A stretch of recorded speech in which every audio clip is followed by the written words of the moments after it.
할렐루야. 신구약 66권 성경의 저자는 성신 하나님, 성령 하나님이십니다. 구약은 옛 언약으로서 모형이요, 신약은 새 언약으로서 원형입니다. 또한 구약은 그림자로서 예언이요, 신약은 실체로서 성취입니다. 너희가 넉 달이 지나야 추수할 때가 이르겠다 하지 아니하느냐? 오순절과 나팔절 사이 넉 달 동안 절기가 없습니다. 이 넉 달 동안은 이방인들에게 주어진 은총의 영원 구원 농사 기간으로서 신약교회 2000년 기간을 말합니다. 봄의 절기가 이른이라면 가을의 절기는 늦은리, 여름의 넉 달 동안은 소낙비로서 지구촌 70억 인구를 위한 이방인 추수의 절기입니다. 성경에서 죽음을 맛보지 않고 들림을 받은 사람은 에녹 선지자, 엘리야 선지자 단 2명뿐입니다. 에녹 선지자는 7년 환난 전 들림을 받게 될 예수 그리스도 예수의 신부들을 예표하며, 엘리야 선지자는 7년 환난 중 들림을 받게 될 7년 환난 전 3년간 환난 사역자들을 예표합니다. 엘리야의 문화생 엘리사 선지자는 7년 대환난 후 3년간 환난 사역자들을 예표하기도 합니다. 할렐루야! 예수와 하마시아, 예수와 메사야. 예수와는 구원이라는 뜻의 히브리어 예수님의 이름이며 전능자의 손에서 못잡음을 못하라는 뜻을 갖고 있습니다. 예수와 내 아버지 계신 그곳, 나도 가고 싶어요. 예수와 예수와 예수와. 오늘은 절기감의설교 117번째 시간으로서 주 2011년 7월 17일 7월 셋째 주 유대력 신년절 로시 하사나 나팔절 후 45번째 주일 예배 25분 설교입니다. 구약의 나팔절을 신약의 공중제임으로 함께 짝을 맞춘 것은 다음과 같은 이유에서입니다. 첫째, 여호와 예수와의 아합절기와 하나님의 구속사가 완전히 일치하기 때문입니다. 첫째, 부림절 하나님의 시대. 둘째, 유월절 십자가. 셋째, 무교절 안식일. 넷째, 초실절 부활절. 다섯째, 칠칠절 오순절 성령 강림절. 여섯째, 나팔절 공중제일. 일곱째, 속죄절 지상제일. 여덟째, 초막절 장막절 수장절 천년왕국. 아홉째, 수정절 새 하늘과 새 땅. 둘째, 사도 바울은 고린도서 2장 17절을 통하여 모든 절기는 장래의 일의 그림자, 다시 말하면 장차 이루어질 일, 장래의 일인 종말의 역사를 절기 속에 그림자로 숨겨놓았다고 증언하고 있습니다. 셋째, 인류 역사의 척도이며 잣대인 다니엘의 71회의 70번째 마지막 한 일에 의하여 7년 환란 전 공중재림과 7년 환란 후 지상재림으로 양분되면서 이중재림론이 자연스럽게 종립되어집니다. 넷째, 역사의 주인공이시여 절기의 주인공이신 예수 그리스도 예수와는 절기를 맞추어 오시게 되어 있습니다. 나팔절의 주인공이신 예수와는 나팔절의 공중으로 오셔서 신부들을 탈취하여 천상의 세계로 가셔서 7년 동안 혼인잔치를 베푸십니다. 반면지상에서는 7년 동안 환란잔치가 베풀어집니다. 여호와의 절기와 하나님의 구속사는 완전히 일치합니다. 다니엘서 9장 2절, 천사장 가브리엘의 가르침을 받은 다니엘이 예레미야 서책의 71회의 연수와 그 비밀을 깨달은 것처럼 고린도전서 15장 51절 성령의 깨우침을 받은 사도 바울이 내가 너희에게 비밀을 말하노니 휴거의 비밀을 밝힌 것과 같은 맥락에서 볼 때 골로새서 2장 17절 장래인의 그림자인 절기의 가르침을 통하여 절기와 구속사의 완전 일치의 비밀이 밝혀진 것은 동서남은 물론 신학교의 2000년사에서 최초의 신학적 발견이라고 할 수 있습니다. 절기를 제정하신 분도 여호와 하나님이시여 하나님의 구속사를 위반하신 분도 하나님이십니다. 따라서 절기와 하나님의 구속사는 완전 일치할 수밖에 없습니다. 오늘도 교회의 환란전 휴거에 대한 그 견해와 이유에 있어서 이슈화된 제 문제들을 지난주에 이어서 한 번 더 짚어보고 때와 기한의 이슈로 들어가려고 합니다. 레베카의 이삭의 아내 리브가는 이방인 휴거 신부의 모형으로서 7년 환란전 교회의 드림을 예표합니다. 둘째, 고대 이스라엘의 결혼 풍습은 휴거의 모형으로서 7일간의 혼인잔치는 7년의 천상 혼인잔치를 예표합니다. 셋째, 빌라델비아 교회는 휴거의 모형으로서 7년 환란전 교회의 들림을 예표합니다. 시험의 때를 면하게 하기 위해서 무슨 시험의 때입니까? 이는 장차 온 세상에 임하여 땅에 거하는 자들을 시험할 때라. 바로 지구상에 임한 7년 대환란의 때를 면하게 해주신다는 너무나도 분명한 약속의 말씀이 아닙니까? 그래서 빌라델비아 교회는 7년 환란전 들림받는 교회의 모형입니다. 넷째, 총리 되신 요셉, 신랑 예수 그리스도의 모형. 애굽에서 총리 대신이 된 요셉은 7년 흉년이 시작되기 전 보디베라 제사장의 딸 아스낫을 아내로 삼아 가족을 이루게 됩니다. 요셉은 그리스도의 모형이요 7년 흉년은 7년 환란의 모형입니다.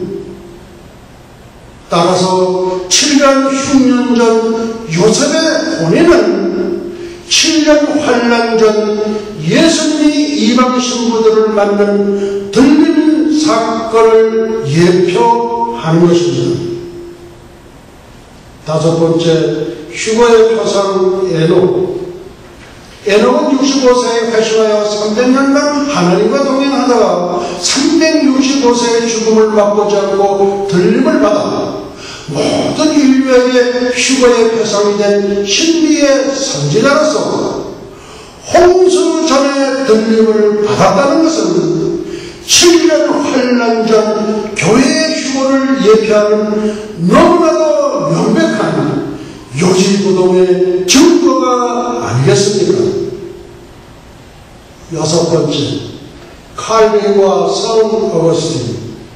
장로교의 정신자 칼빈은 계시록을 주석하다가 주석자의 난해한 문제 때문에 계시록 4장에서 주석을 멈추었습니다. 무천년설을 주장한 성 어거스틴도 계시록 주석을 하지 못했습니다. 계시록에서 최고의 보화인 휴거장을 놓쳐버렸던 것입니다. 일곱 번째, 종말장 마태복음 24장 20절. 너희의 도망하는 일이 겨울에나 안식일에 되지 않도록 기도하라.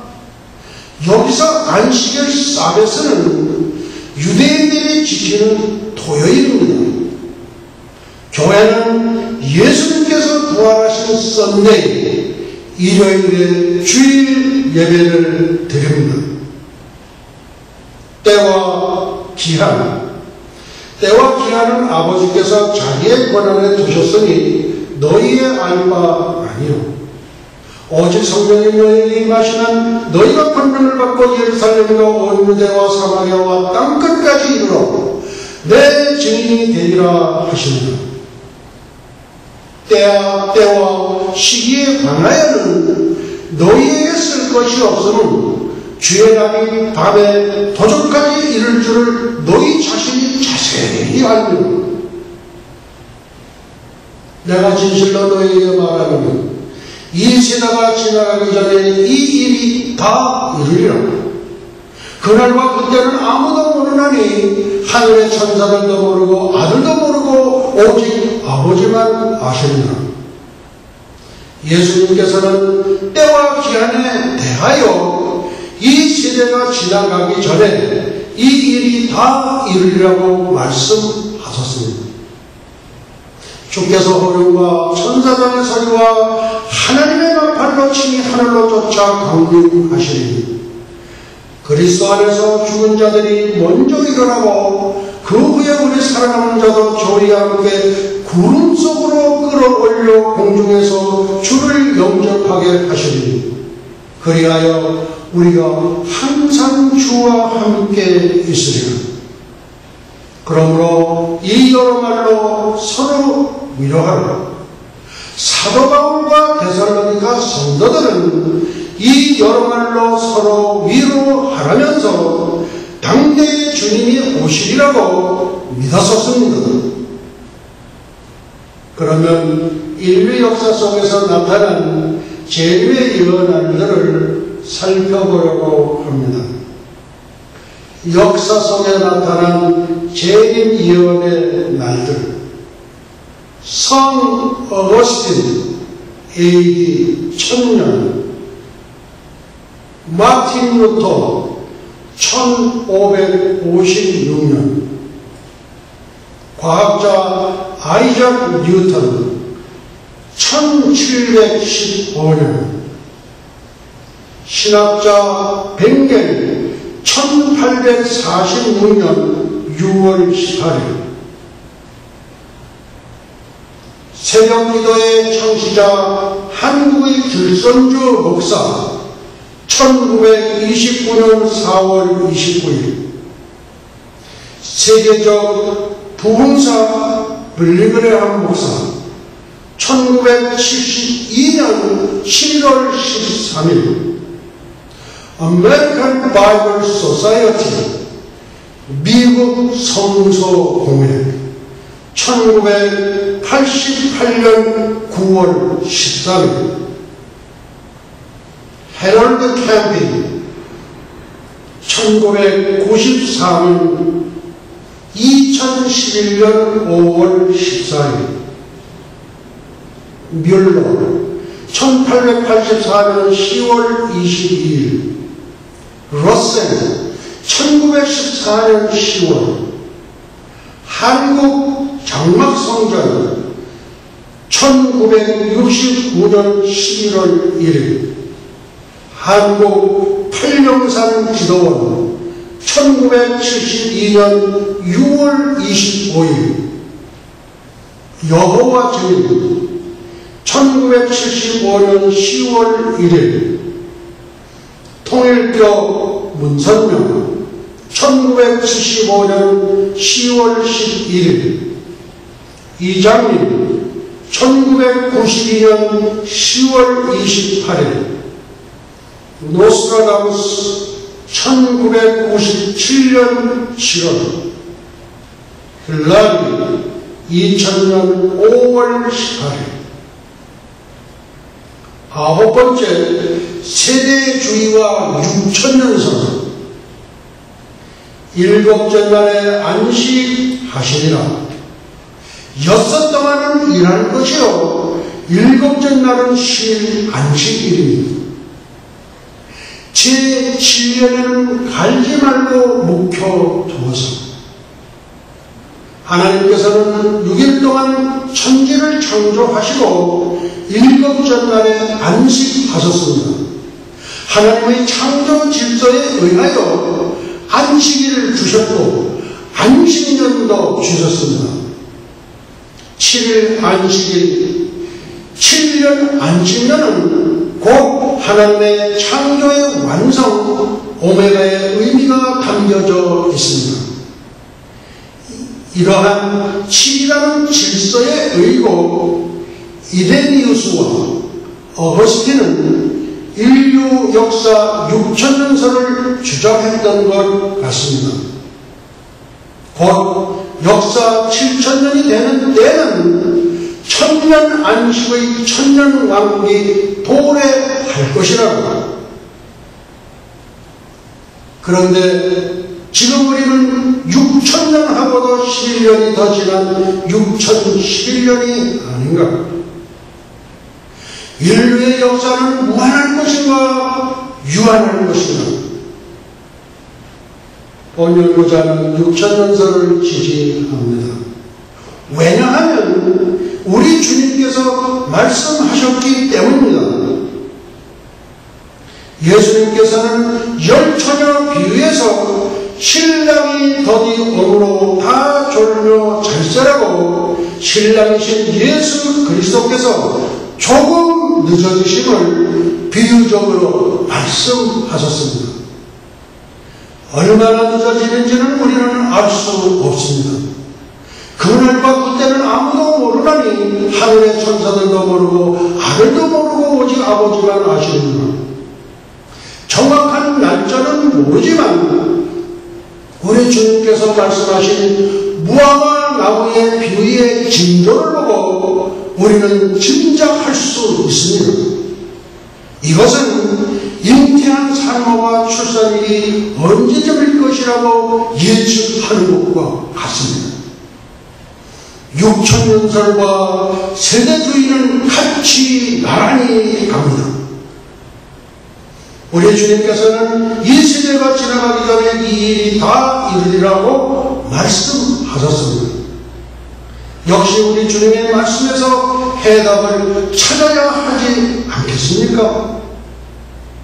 예수님은 무화과나무의 비유를 배우라고 말씀하시면서 그 가지가 연하여지고 잎사귀를 내면 여름이 가까운 줄을 아느니 이와 같이 너희도 이 모든 일을 보거든 임자가 가까이 곧 문 앞에 이른 줄 알라. 무화과나무는 2000년 동안 나라 없이 유랑하던 이스라엘이 독립할 것을 뜻합니다. 그러면 주님의 재림이 매우 임박하다는 말씀입니다. 정확히 1948년 5월 14일 이스라엘은 독립하였습니다. LA 소재 갈보리교의 척 스미스 목사님은 다음과 같이 그의 교훈을 필요했습니다. 이 시대가 지나가기 전은 다름 아닌 1948년 5월 14일 이스라엘이 독립한 것을 본 세대 안에 우리 주님이 재림할 것이라고 번역부자도 동감하는 말입니다. 앞서서부터 여러 차례 거론하는 71에도 그렇습니다. 다니엘서 9장 24절 첫머리에 네 백성과 네 거룩한 성, 이 짧은 두 구절 속에 모든 해답이 다 들어 있습니다. 이스라엘 백성과 예루살렘을 위하여 70일으로 이스라엘의 모든 허물과 죄가 영원히 속해진다는 말씀입니다. 그러니까 70일에는 이방인인 신약교회와는 전혀 무관하다는 것을 말합니다. 장로교 창시자 칼빈은 70일에를 초림의 완성으로 보았습니다. 첫 단추를 잘못 낀 거나 다름없습니다.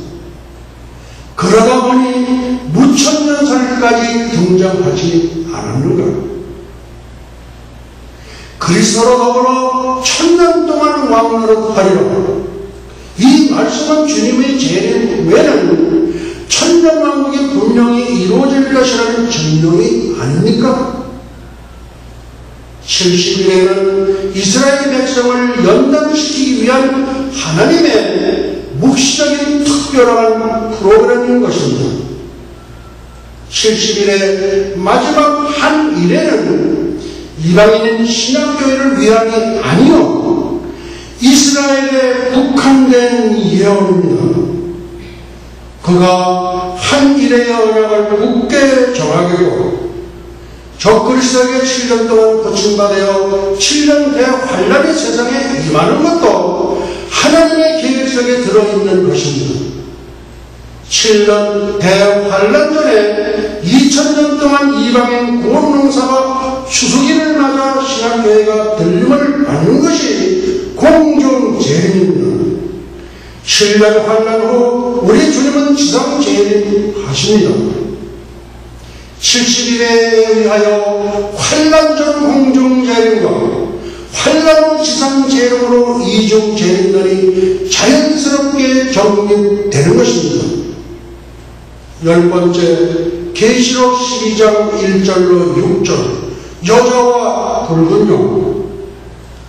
요한계시록 12장에는 해를 입고 달을 밟고 12번의 멸류관을 쓴 여자가 나옵니다. 이 여자가 아이를 베어 해산하게 되면 아파서 부르짖자 7머리와 10뿔을 가진 큰 붉은 용이 해산하려는 아이를 삼키고자 하는 장면이 나옵니다. 이 아이는 철장으로 만국을 다스릴 자다. 그 아이를 하나님 앞과 보좌 앞으로 올려가고 여자는 광야로 도망하여 1260일 동안 보호를 받습니다. 여기서 여자는 메시아를 낳은 이스라엘을 뜻하며 교회를 의미하지는 않습니다. 아이는 철장으로 만국을 다스릴 예수 그리스도를 뜻하며 아이가 하나님 앞으로 올려가는 것은 그의 승천을 말합니다. 여자가 광야로 도망가서 1260일 동안 양육받는 것은 이스라엘이 적그리스도의 핍박을 받아 7년 대환란 후 3년간 1260일 동안 광야의 보초에서 보호를 받는 것을 뜻합니다. 여기에 교회는 포함되지 않습니다. 여자를 핍박하는 붉은 용은 사탄과 그의 지시를 받는 적그리스도입니다. 70일에는 어디까지나 이스라엘에 국한된 것이므로 70일의 마지막 한 일의 예언이 성취되는 것입니다. 11번째, 데려가심으로 데려감을 당하고 끌어올려 버려둠을 당할까. 에녹이 하나님과 동행하더니 하나님이 그를 데려가심으로 세상에 있지 아니하였더라. 그때의 두 사람이 밖에 있음에 하나는 데려감을 당하고 두 여자가 매를 갈고 있음에 하나는 데려감을 당하고 두 남자가 한 자리에 누워있음에 하나는 데려감을 당하고 그 후에 우리 사랑하는 자도 조이와 함께 구름 속으로 끌어올리고 위의 말씀들 가운데 나오는 데려가심으로 shall be taken 데려감을 당하고 shall be taken 끌어올려 shall be caught up 모두가 다 수동형 동사로서 주어의 의지와 전혀 상관없이 타력에 의하여 주어가 당하는 수동태 문장으로 되어 있습니다. 우리 성도는 그저 간절히 들림을 사모하면서 차분히 기다리기만 하면 됩니다. 어느 순간에 하나님의 주권적인 역사에 의하여 눈 깜짝할 사이에 우리의 몸이 영광의 변화체가 될 것이기 때문입니다. 12번째, 최초의 복음 전도자 천사, 최후의 복음 전도자 천사. 천사가 이르되 무서워하라. 보라, 내가 온 세상에게 미칠 큰 기쁨의 좋은 소식을 너희에게 전하노라. 오늘날 다윗의 동네에 너희를 위하여 구주가 나셨으니 곧 그리스도 주시라. 또 보니 다른 천사가 공중에 날아가는데 땅에 거하는 자들을 곧 여러 나라와 족속과 방언과 백성에게 전할 영원한 복음을 가졌더라. 그가 큰 음성으로 가로되 하나님을 두려워하며 그에게 영광을 돌리라. 이는 그의 심판하실 시간이 이르렀으니 하늘과 땅과 바다와 물들의 근원을 만드신 이를 경배하라 하더라. 위에 누가복음은 천사가 최초로 좋은 소식, 근기웃은 복음, 복된 소식을 전하는 장면이고, 계시록은 천사가 최후의 영원한 복음을 날아가면서 전하는 모습입니다. 구약시대에도 전도가 있을 것인가? 천년왕국 시대에도 전도를 하는가? 우리에게 주어진 전도의 기간은 얼마나 남았는가? 구약시대에는 하나님으로부터 특별히 선택받은 사역자 외에는 공식적인 전도 활동이 없었습니다.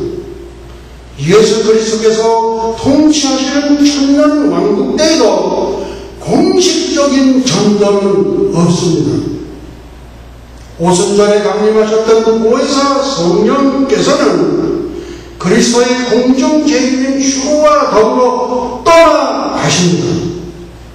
환란 전 3년 만에 14만 4천 명의 이스라엘 전도자와 두 주님 사역 시에는 함께 하십니다.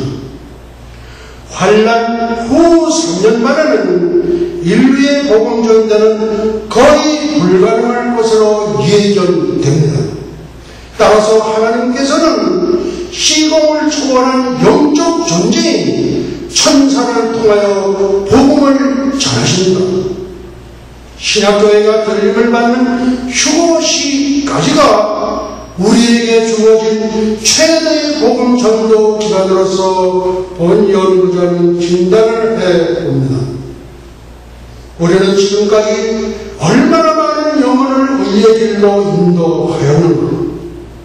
전도의 영광에 대하여 성경은 이렇게 말씀하고 계십니다. 지혜 있는 자는 공창의 빛과 같이 빛날 것이요, 많은 사람을 옳은 대로 돌아오게 한 자는 별과 같이 영원토록 비치려. 많은 사람을 옳은 대로 돌아오게 한 자는 누구일까요?